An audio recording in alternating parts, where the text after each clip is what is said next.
खबर शामिल करेंगे मौसम की सूरत हाल के हवाले से। मुल्क के मुख्तलिफ शहरों में मानसून बारिशों का सिलसिला जारी है। इस्लामाबाद गिरद नवाह से रात गए बादल बरस पड़े। तेज हवाओं के साथ मूसलाधार बारिश से मौसम खुशगवार हो गया। गुजरात, गुजरांवाला और रहीम यार खान में भी बाराने रहमत बरसी। थरपारकर, बदीन और खैरपुर में भी बरसात हुई।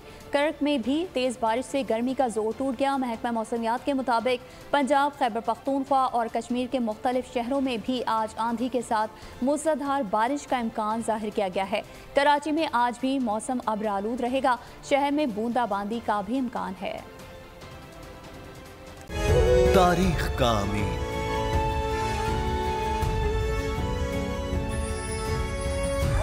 आजादी की अलामत,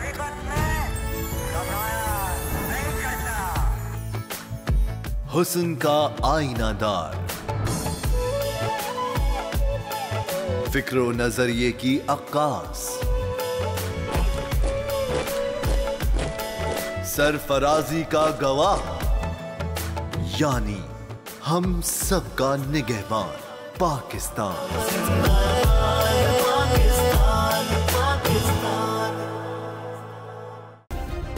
सब्सक्राइब करें और बेल दबाएं ताकि कोई खबर रह न जाए।